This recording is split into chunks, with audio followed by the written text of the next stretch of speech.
Salam persahabatan dan selamat berjumpa kembali dengan cerita silat Indonesia. Dalam lanjutan serial bersambung berjudul Si Tangan Halilintar, karya Asmaraman S. Kopingho. Bagian ke-21. Kota Sau Chiu merupakan kota yang ramai. Pada waktu bangsa Manchu menyerbu ke Cina, kota itu pun menjadi kacau dan rusak. Namun, sekarang kota itu telah dibangun kembali. Pemerintah baru, yaitu dinasti Cheng atau pemerintah penjajah Manchu maklum, bahwa kota ini merupakan pasaran yang ramai untuk berdagang. Di sini, pemerintah dapat memperoleh banyak penghasilan dari pungutan pajak, dan pungutan-pungutan lainnya, sehingga pemerintah perlu membangun kota itu, menjaganya agar aman sehingga rakyat dapat berdagang dengan leluasa.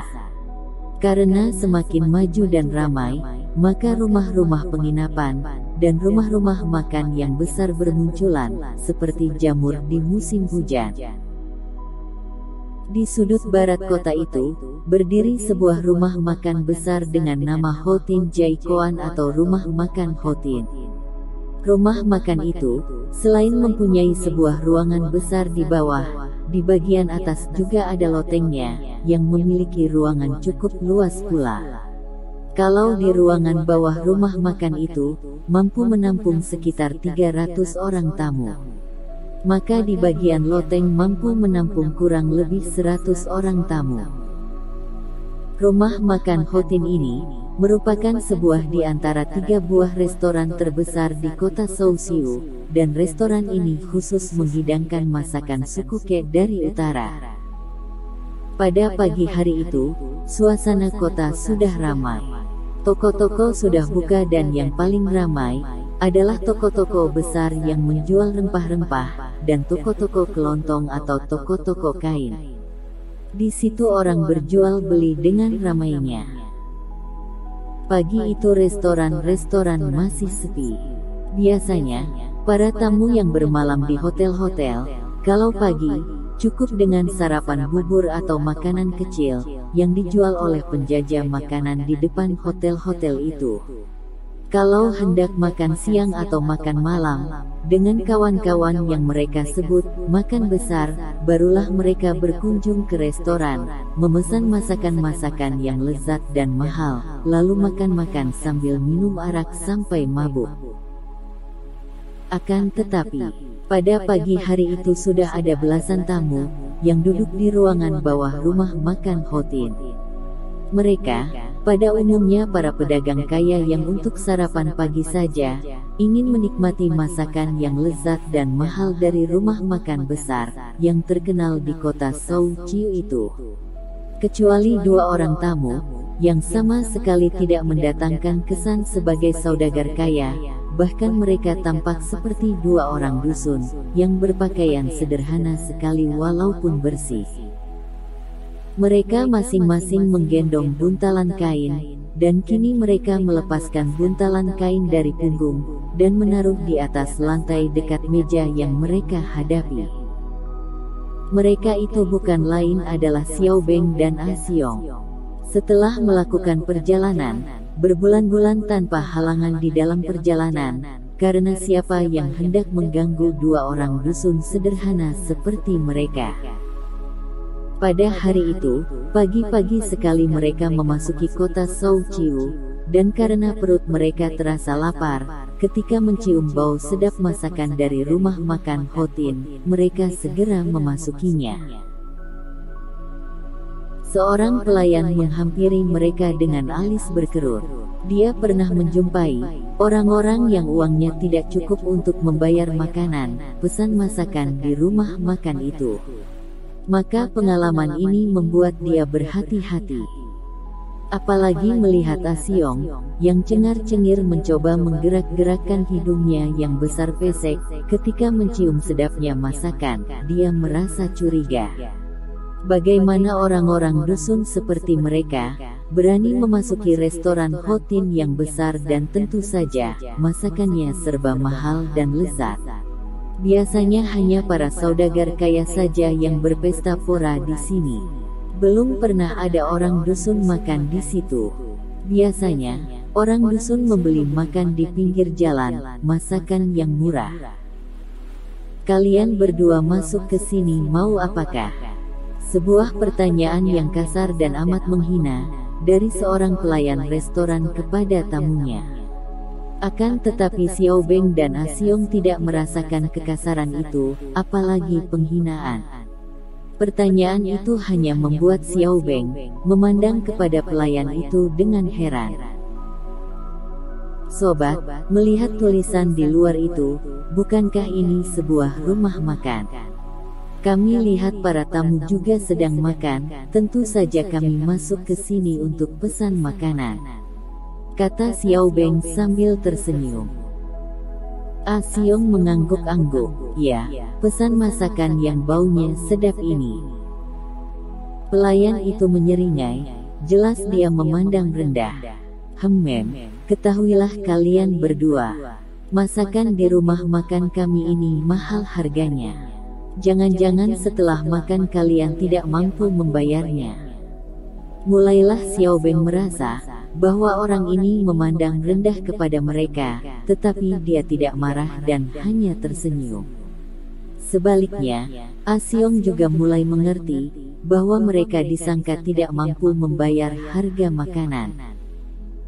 Kebetulan dia yang diserahi membawa kantung uang mereka, maka dia lalu cepat membuka buntalan pakaiannya, mengeluarkan kantung uang itu, dan membukanya di depan hidung pelayan sambil membentak. Tidak mampu membayar katamu. Lihat, kalau kepalamu dimasak pun, agaknya kami masih mampu membayarnya. Tentu, kepalamu tidak semahal ini bukaan. Dia mengguncang kantung itu sehingga terdengar bunyi gemerincing emas dan perak di dalamnya. Pelayan itu terbelalak ketika melihat betapa kantung itu berisi emas banyak sekali. Maaf, katanya sambil membungkuk-bungkuk. Ciwi hendak memesan masakan apakah? Sikapnya seketika berubah, kini sopan, bahkan menjilat. Xiao Beng tersenyum. Orang macam ini berwatak rendah. Suka menjilat yang di atas dan menghina yang di bawah, menjilat orang kaya dan menghina orang miskin. Kami akan memesan. Apakah ada masakan kepala seperti yang dikatakan saudaraku tadi? Xiao Beng menggoda. Masakan kepala. Pelayan itu otomatis memegangi kepalanya sendiri. Tidak ada. Kalau tidak ada, kami memesan nasi, dan 2 macam masakan daging ayam dengan sayur, kata Xiao Beng. Seperti masakan yang baunya tercium dari sini sekarang ini, Ah Siong menambahkan. Dan minumnya, air teh. Pelayan itu kembali merasa heran. Biasanya, orang memesan masakan dengan minuman anggur atau arak, tapi orang-orang dusun ini memesan minuman air teh. Dia mengangkat pundak lalu pergi, untuk menyampaikan pesanan ini di bagian dapur. Sambil menanti dihidangkannya pesanan mereka, 2 orang itu memandang ke kanan kiri. Segala yang terdapat di situ menarik perhatian mereka, terutama perhatian Ah Siong. Xiao Beng masih mampu menahan keheranan dan kekagumannya, akan tetapi Ah Siong merasa kagum dan mulutnya berdecak-decak kalau melihat sesuatu yang membuatnya kagum dan heran. Seperti ukiran-ukiran pada dinding, lukisan-lukisan, bahkan sumpit yang halus buatannya, yang sudah tersedia di dalam tempat sumpit di atas meja. Juga dia mengagumi pakaian orang-orang yang sedang makan minum di ruangan itu. Ketika dia melihat jalan tangga yang menuju ke loteng, dia berdiri untuk dapat melihat ke arah loteng. Lihat, di atas ada ruangannya lagi. Kita bisa duduk dan makan di sana, katanya kepada Xiao Beng. Xiao Beng tersenyum dan menarik tangan Ah Siong agar duduk kembali. Sudahlah, di sini juga sama saja. Lihat, orang-orang lain juga makan di sini.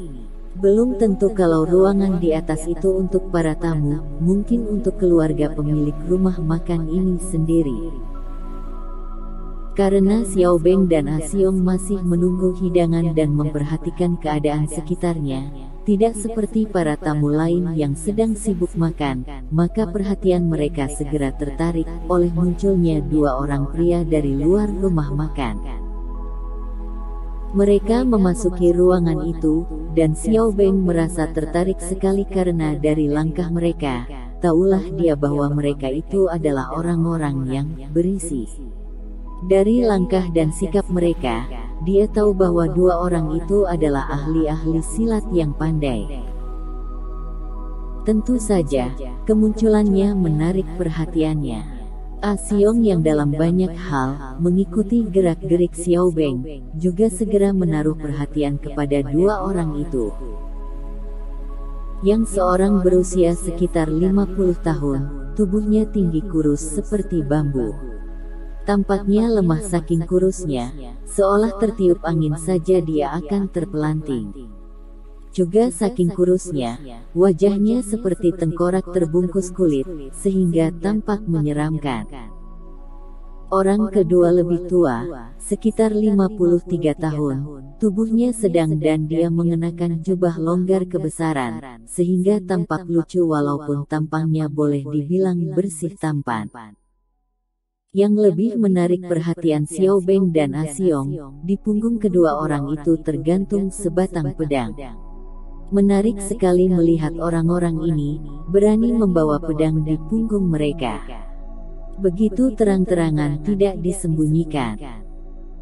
Padahal pada waktu itu, pemerintah kerajaan Cheng, yaitu pemerintah penjajah Manchu, melarang keras rakyat bangsa Han atau pribumi membawa senjata di tempat umum. Maka, Xiao Beng dapat menduga bahwa dua orang itu tentulah sebangsa pendekar, yang terkadang tidak mengacukan larangan pemerintah penjajah, yang mereka anggap musuh.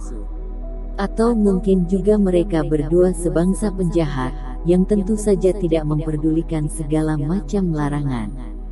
Maka diam-diam dia memperhatikan gerak-gerik dua orang itu.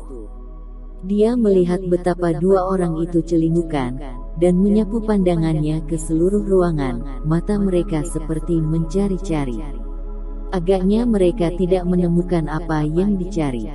Lalu memasuki ruangan dan langsung saja mereka berdua melangkahkan kaki ke arah anak tangga yang menuju ke loteng atau ruangan atas. Pada saat itu, pelayan datang menghidangkan makanan yang dipesan Xiao Beng dan Ah Siong. 2 piring nasi dan 2 piring masakan, sepoci air teh dan mangkok-mangkok teh. Begitu meletakkan hidangan di atas meja, pelayan tadi melihat dua orang tadi hendak naik ke loteng. "Hei, tidak boleh naik ke sana," pelayan itu lalu berlari menghampiri dua orang itu. Ah Siong tidak peduli, begitu melihat nasi dan masakan, dia lalu mulai makan dengan lahapnya. Sehingga semangkok nasi itu habis dalam waktu cepat, dia segera menyambar mangkok nasi kedua. Xiao Beng yang tertarik oleh gerak-gerik dua orang itu, ingin melihat apa yang hendak dilakukan pelayan yang cerewet, dan suka memandang rendah orang miskin dan menjilat orang kaya itu. Pelayan itu mendahului dua orang itu, menghadang dan menghalangi mereka melangkah ke anak tangga. Harap Jiwi tidak naik ke loteng, karena pada saat ini loteng telah diborong oleh Song Loya atau Tuan Tua Song untuk pesta keluarganya. Dua orang tamu itu memang berpakaian agak kotor. Agaknya, karena habis melakukan perjalanan jauh, sehingga sepatu mereka pun penuh debu. Maka pelayan itu pun agaknya kurang menghormati mereka. Orang yang tinggi kurus bermuka tengkorak itu berkata, suaranya serak, "Kami justru hendak bertemu Song Loya, minggirlah kau." Akan tetapi pelayan itu berkeras melarang. Tidak, kalau tidak ada perkenan Song Loya, kami tidak berani membiarkan siapapun juga naik ke loteng. Apa buktinya bahwa Jiwi merupakan tamu Song Loya? Buktinya, orang kedua yang mukanya bersih dan bajunya kedodoran bertanya, lalu dijawabnya sendiri. Inilah buktinya. Dia menggerakkan tangan kiri menepuk pundak pelayan itu. Kemudian sambil tersenyum lebar, kedua orang itu melanjutkan langkah mereka menaiki tangga yang menuju ke ruangan loteng di atas. Pelayan itu masih berdiri seperti tadi dan agaknya dia hanya berdiri melongo, tidak melakukan atau berkata apapun. Sementara itu, nasi dalam mangkok kedua juga sudah lenyap memasuki perut Asyong, yang tadi masih merasa lapar. Hei sobat pelayan, tambah lagi nasinya. Dia berseru dan melihat pelayan itu, masih bengong berdiri di bawah anak tangga. Asyong mengomel, hei, budak uang. Kalau orang yang memanggil, kau pura-pura tidak dengar. Kalau uang yang memanggil, kau berlari menghampiri dengan ekor bergoyang-goyang. Karena tidak sabar, dia bangkit berdiri dan melangkah lebar menghampiri pelayan, yang masih berdiri bengong di bawah tangga yang menuju ke loteng. Hei, Bung pelayan, apakah engkau tuli dan gagu? Hayo tambah lagi nasi putih 2 mangkok, 3, 5 mangkok cepat. Bentak Asyong sambil menyentuh lengan pelayan itu. Akan tetapi dia sendiri terkejut ketika tangannya merasa betapa lengan pelayan itu kaku. Tahulah Asyong bahwa pelayan itu tidak mampu bergerak karena tubuhnya telah ditotok orang sehingga kaku. Setelah mengetahui keadaan pelayan itu, Asyong menepuk pundaknya dan menggunakan jari tangannya untuk membuka jalan darah yang tertotok sambil berkata, "Hayo cepat ambilkan tambahan nasi." Seketika pelayan itu dapat bergerak kembali. Wajah pelayan itu menjadi pucat. Dia tahu bahwa tadi tubuhnya tidak mampu bergerak setelah tangan kiri tamu yang berjubah lebar itu menepuk pundaknya. Dan sekarang, setelah pemuda dusun tinggi besar itu menepuknya, dia dapat bergerak kembali. Baru dia menyadari bahwa dia berhadapan dengan orang pandai, maka sambil membungkuk-bungkuk dia lalu menyanggupi, dan bergegas pergi ke dapur untuk mengambilkan 5 mangkok nasi yang diminta Asyong. Xiao Beng melihat ini semua. Ketika Asyong duduk kembali, dia berbisik, "Asyong, di sini gawat, jangan bertindak sembrono. Jangan mencari pertengkaran dengan orang tanpa sebab yang pasti. Kita tidak tahu orang-orang macam apa yang sedang berkumpul di atas itu."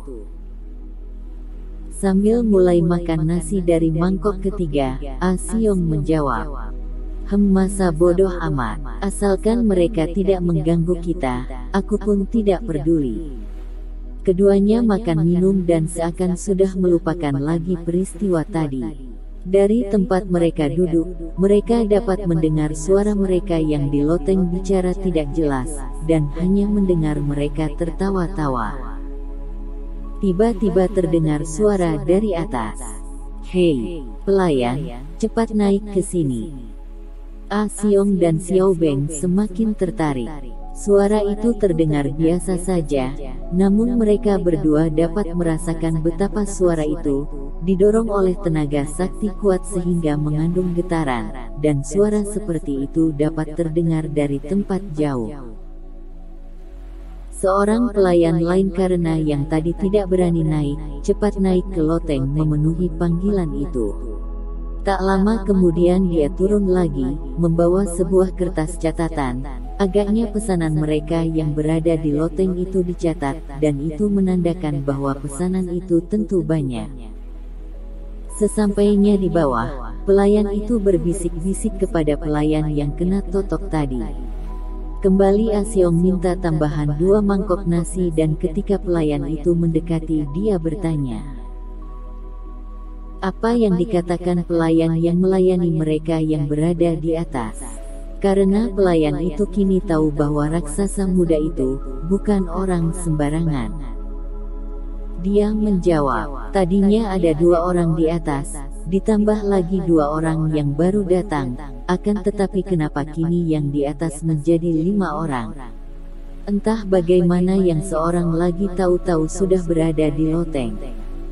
Setelah berkata demikian, dia pergi untuk mengambilkan 2 mangkok nasi. Xiao Beng saling pandang dengan A Xiong. Memang mereka itu mencurigakan sekali A Xiong. Aku khawatir akan terjadi sesuatu yang hebat di sini. Tapi ingat, kalau tidak mengganggu kita, jangan mencampuri urusan orang lain, kata Xiao Beng. A Xiong yang sudah menghabiskan 6 mangkok nasi, baru merasa kenyang dan dia menyeka mulutnya dengan kain lap, lalu berkata, kalau mereka melakukan kejahatan mengganggu orang, apakah aku pun harus diam saja? Tentu saja tidak, tapi hati-hati, jangan sekali-kali turun tangan sebelum ada isyarat dariku, pesan Xiao Beng. A Xiong mengangguk, dia memang harus mentaati Xiao Beng yang dia anggap sebagai ganti Ma Chiok. 3 orang pelayan membawa baki penuh masakan ke atas loteng. Mereka turun lagi membawa baki kosong, dan di atas terdengar orang-orang bicara dan tertawa gembira. Xiao Beng dan A Xiong sudah selesai makan. Selagi Xiao Beng hendak memberi isyarat kepada A Xiong untuk membayar harga makanan dan pergi dari situ, tiba-tiba terdengar suara gaduh di luar rumah makan Hotin. Nampaknya seorang gadis cantik jelita memasuki ruangan bawah, dikawal oleh selusin pasukan Manchu yang memakai pakaian seragam gemerlapan. Tentu saja semua tamu di rumah makan itu menjadi terkejut dan ketakutan. Pada waktu itu, setiap melihat pasukan Manchu, orang merasa takut dan ngeri. Walaupun bangsa Manchu sudah memerintah hampir 30 tahun di Cina, rakyat tetap merasa panik kalau melihat pasukan Manchu, karena seringkali pasukan Manchu bertindak sewenang-wenang terhadap rakyat dengan dalih melakukan pembersihan terhadap para pemberontak. Para pelayan rumah makan Hotin, dipimpin oleh majikannya sendiri, cepat menyambut gadis itu dengan membungkuk-bungkuk penuh hormat. Mereka mengenal gadis cantik jelita, yang dari pakaiannya saja dapat diketahui bahwa ia adalah seorang puteri bangsawan Manchu. Memang, sudah beberapa kali Puteri Maya, demikian nama gadis bangsawan Manchu itu, dikenal sebagai puteri seorang bangsawan tinggi. Bahkan, kabarnya ayah gadis itu adalah seorang pangeran kerajaan Manchu, datang ke restoran itu untuk makan siang. Selamat pagi Nona Puteri Maya yang terhormat. Selamat pagi dan silakan memilih meja, yang Paduka anggap paling menyenangkan. Silakan, kata pemilik restoran diikuti oleh para pelayan, yang membungkuk-bungkuk sambil tersenyum ramah. Puteri Maya memandang ke sekeliling. Masih banyak meja kosong di ruangan bawah itu, akan tetapi agaknya dia tidak tertarik. Ketika pandang matanya bertemu dengan Xiao Beng dan A Xiong, gadis itu mengerutkan alisnya. Ia merasa heran melihat ada 2 orang pemuda dusun berada pula di restoran besar itu untuk makan. Agaknya, gadis itu tidak suka dengan keadaan di ruangan bawah. Mungkin sekali, karena melihat bahwa di situ terdapat 2 orang dusun. Masa ia seorang puteri keluarga istana, harus makan satu ruangan bersama 2 orang dusun yang bodoh, miskin dan kotor. Ia lalu memandang ke arah anak tangga yang menuju ke loteng. Aku hendak makan di atas saja, kata gadis itu kepada majikan rumah makan yang bertubuh gendut. Majikan restoran itu membelalakkan matanya, mendengar suara gadis yang nyaring merdu itu seperti mengejutkannya. Mohon beribu ampun, Nona Puteri. Akan tetapi tempat di atas sudah diborong orang untuk pesta. Gadis cantik itu mengerutkan alisnya. Pembesar mana yang memborongnya? Katakan kepadanya bahwa Puteri Maya yang menghendaki tempat di loteng itu, dan suruh mereka berpindah ke bawah. Bukan pembesar nona. Akan tetapi yang memborong adalah Song Wan Gue atau hartawan Song, yang dermawan dan terkenal di kota Shou Chiu ini. Tak peduli siapa dia, suruh turun pindah ke bawah, bentak Puteri Maya. Akan tetapi, mereka sedang berpesta nona. Berapa orang sih yang berpesta? Mereka ada 5 orang. Apalagi cuma 5 orang, hayu suruh mereka pindah ke bawah sekarang juga. Dan jangan membuat aku habis kesabaran. Majikan restoran Hotin itu tampak ketakutan dan bingung. Nama besar hartawan Song sebagai seorang dermawan di kota Shou Chiu amat terkenal, bukan saja karena kaya raya dan sosiawan, suka mendermakan kekayaannya. Dan yang lebih dari itu, hartawan Song juga terkenal sebagai seorang yang memiliki ilmu silat yang tinggi. Dan kabarnya, memiliki hubungan erat dengan semua tokoh Kangou yang gagah perkasa. Akan tetapi, Nona Puteri, saya tidak berani. Puteri Maya lalu memberi isyarat kepada perwira, yang memimpin pasukan pengawalnya. Perwira itu bersama 4 orang prajurit, lalu berjalan melalui anak tangga menuju ke loteng. Xiao Beng dan Asiong yang sudah membayar harga makanan, tidak segera keluar, melainkan masih duduk dan memperhatikan apa yang akan terjadi selanjutnya. Juga para tamu yang masih berada di situ memandang dengan hati berdebar. Mereka semua mengikuti 5 orang prajurit pengawal yang naik ke loteng.